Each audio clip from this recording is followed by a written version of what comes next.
ఓం సమర్థ సద్గురు సాయినాథాయ నమ. ఆధ్యాత్మిక జాగృతి 22వ అధ్యాయం. తల్లికి తగిన బిడ్డడు, మహాత్ముల ముద్దు బిడ్డడు.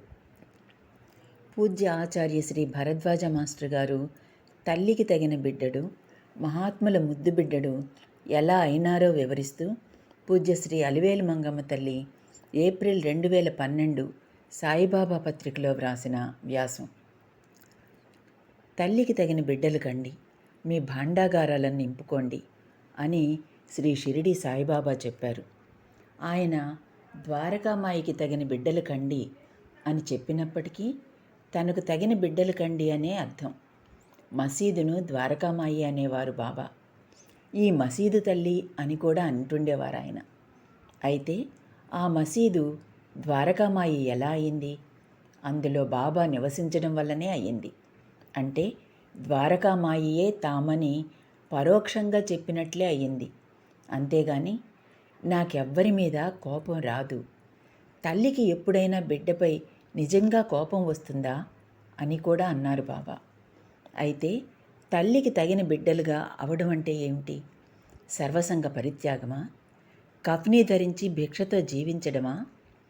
కానీ బాబా ఉద్దేశ్యం ఆయన ఆధ్యాత్మిక స్థితికి వారసత్వమే గాని మిగతావేవి అందుకు ప్రమాణాలు కావు. ఎవరైనా సరే భిక్షతో జీవించవచ్చు, జీవించకపోవచ్చు, కఫ్నీ ధరించవచ్చు, ధరించకపోవచ్చు. కానీ ఆధ్యాత్మిక స్థితిలో మాత్రం ఆయనకు తగిన బిడ్డలుగా ఉండాలన్నమాట. కారణం, ఏ మహాత్ముని యొక్క శిష్యుడు కానీ భక్తుడు కానీ ఆ మహాత్ముని వల్ల పరిపూర్ణులయ్యారు కానీ వారి వలె జీవించడం చూడం. అంటే ఇక్కడ తల్లికి తగిన బిడ్డ అవ్వడం అంటే ఆధ్యాత్మికంగా పరిపూర్ణులు అవ్వడం అనే అర్థం. శ్రీ వాసుదేవానంద స్వామి శిష్యులైన శ్రీ గుళవణి మహారాజ్ పూజ్య శ్రీ మాస్టర్ గారిని చూస్తూనే సాయిబాబా కా బేటా అన్నారు. ఆయన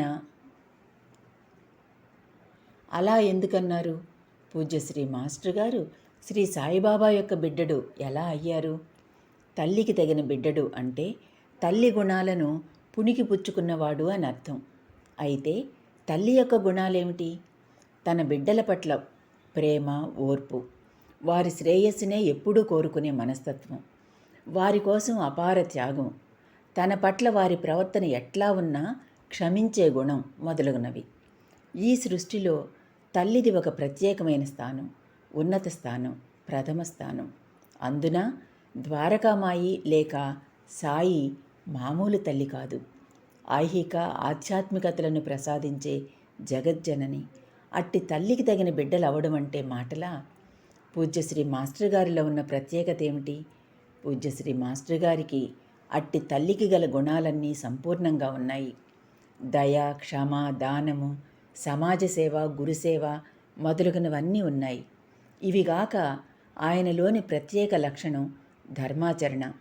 పైన చెప్పుకున్న గుణాలన్నీ కానీ కొన్ని కానీ మామూలు వ్యక్తులలో కూడా చూస్తాం.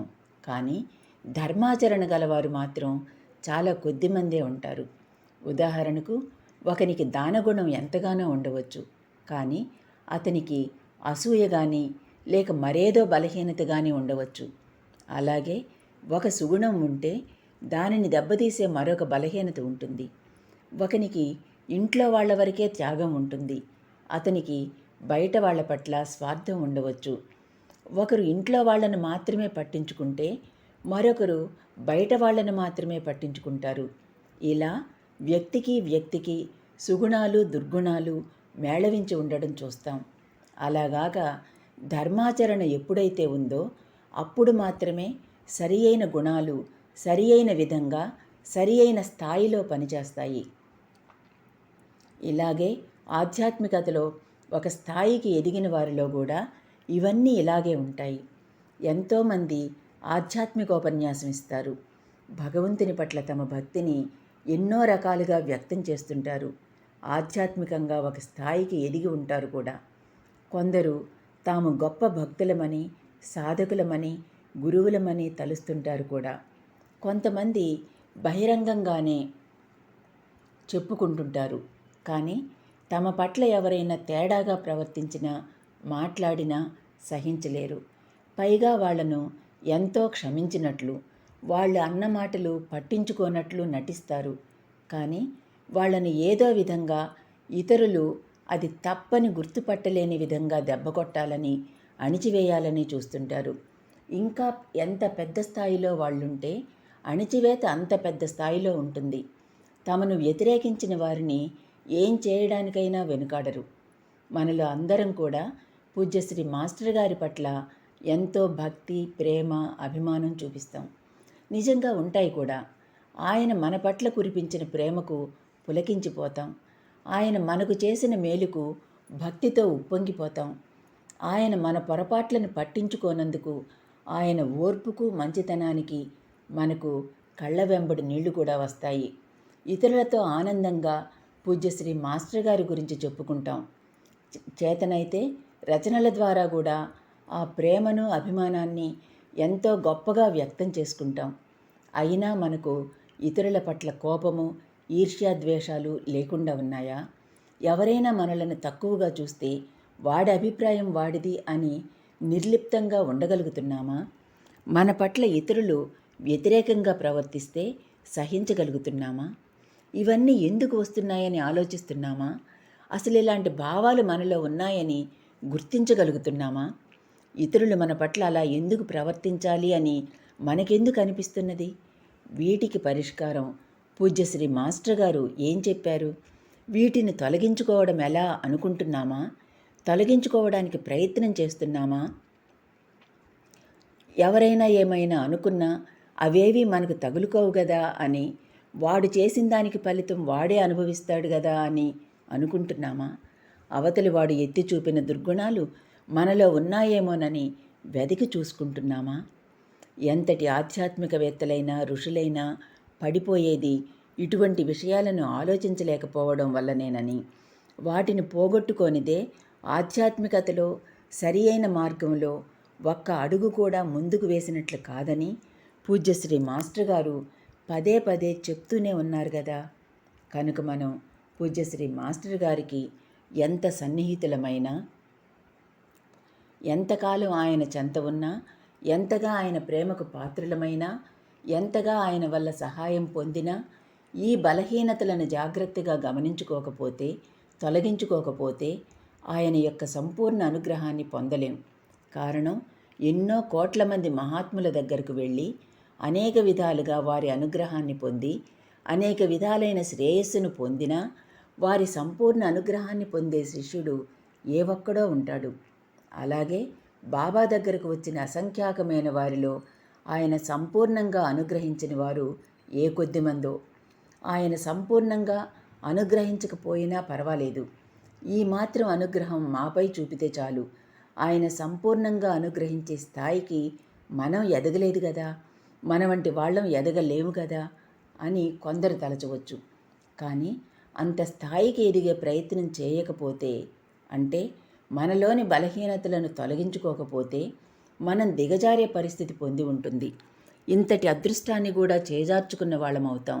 కనుకనే అన్ని విధాలుగా అన్నిసార్లు పూజ్యశ్రీ మాస్టర్ గారు ఈ విషయాన్నే నొక్కి వక్కాణిస్తూ వచ్చారు. దీనికి సమాధానంగా పూజ్యశ్రీ మాస్టర్ గారు ఒక ఉపన్యాసంలో చెప్పారు, మన పెద్దవాళ్ళు అంతవాళ్ళు ఇంతవాళ్ళు అని చెప్పుకుంటే సరిపోతుందా? వాళ్ళలాగా మనం ఉండడానికి ప్రయత్నిస్తున్నామా? మన పెద్దల గురించి గొప్పలు చెప్పుకోవడం సరి అయినది కాదని కాదు, వాళ్ళ గొప్పలు చెప్పుకుంటే సరిపోదు, మనము అలా ఉండడానికి ప్రయత్నించాలి అని ఆయన ఇంకా ఇలా చెప్పేవారు. ఎంతో వైభవంగా ఉత్సవాలు చేసుకోవడం కాదు, ఎన్నో ఘనమైన కానుకలు భగవంతునికి సమర్పించడము కాదు. అవన్నీ శక్తి ఉంటే చేసుకోవచ్చు, శక్తి లేకపోతే చేసుకోకపోనవచ్చు. కానీ ఎవరైనా చేసుకోవలసింది, చేసుకోగలిగినది ఉన్నది. అదే సుఖదుఖాలకు, నిందాస్తుతులకు పొంగకుండా, కుంగకుండా ఉండడం.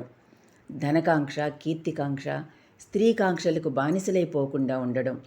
దీనిని ఎవరైనా ప్రయత్నం వల్ల సాధించవచ్చు. దీనికి ధనవంతులు, బీదవారనే తారతమ్యం లేదు. ఆస్తులు, అంతస్తులు అడ్డురావు. కనుక దీనిని అలవర్చుకుని తీరాలి. లేకపోతే మిగతావన్నీ పసిపిల్లల బొమ్మలాటలాగా ఉండి, తగవులాటలు, పోటీలు, వంతులు, కక్షలు, కార్పణ్యాలకు దారితీస్తాయి. అందుకే మిగతా వాటికి వేటికి నేను ప్రాధాన్యతనివ్వను. ధర్మాచరణకే ప్రాధాన్యతనిస్తాను. ధర్మాచరణ వల్లనే వీటిని జయించడం సాధ్యం. ఈ బలహీనతలను జయించడానికి నిజాయితీగా ఒక్కడు ప్రయత్నించినా నా కృషి సార్థకమైనట్లే. వాడు తప్పక కృతార్థుడవుతాడు, సాయి కృపకు పాత్రుడవుతాడు. అందుకే ఆయన ఏ విషయంలోనూ ధర్మం తప్పడం చూడము.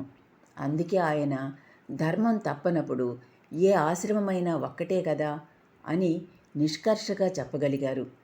పూజ్యశ్రీ మాస్టర్ గారి ధర్మనిరతి చాలా గొప్పది. అందుకనే ఆయన ధర్మ ప్రబోధాన్ని ఎక్కువగా చేసేవారు. అసలు ఆధ్యాత్మికత అంటేనే ధర్మమని, ధర్మం లేకపోతే ఎంత ఆధ్యాత్మిక సంస్థ అయినా సరి అయిన విధంగా నడవదని, అధర్మం అక్కడ కూడా ప్రబలమవుతుందని ఆయన చెప్పేవారు. పూజ్యశ్రీ మాస్టర్ గారు తమను తాము ఎప్పుడూ గొప్పగా చెప్పుకోలేదు. వారు గొప్పగా సాధన చేశామని కానీ, తాము ఆధ్యాత్మికంగా ఎంతో ఉన్నత స్థితిలో ఉన్నామని కానీ చెప్పుకోలేదు. కనీసం తాము గొప్ప సాయి భక్తుడనని కూడా ఎక్కడా బయటపడలేదు. తమను గురువుగా ఎందరో తలచినప్పటికీ ఆయన తాము మాత్రం అలా ఏమీ కాదని, అందరికీ సాయినాథుడే గురువని చెప్పేవారు. తల్లికి ఉండవలసిన గుణాలన్నింటితో పాటు పూజ్యశ్రీ మాస్టర్ గారిలో గల అచంచల గురుభక్తి, అకుంఠిత ధర్మాచరణయే ఆయనను సాయి ముద్దుబిడ్డగా చేశాయని ఖచ్చితంగా చెప్పవచ్చు. అందుకే ఎందరో మహాత్ములు ఆయనను ప్రశంసించారు. భరద్వాజ ఈజ్ భరద్వాజ అని ఒక మహాత్ముడంటే, భరద్వాజ భగవాన్ హై అని మరొక మహాత్ముడన్నారు. ఆయన చల్లని కుండ అని నాగమునీంద్ర స్వామి అంటే, ఆయన ఆచార్య పదవికి అర్హులు అని సుధీంద్రబాబు గారు అన్నారు. అలాగే చెమటం అమ్మ, పాకలపాటి గురువుగారు మొదలైన మహాత్ములందరూ ఆయనను శ్లాఘించారు.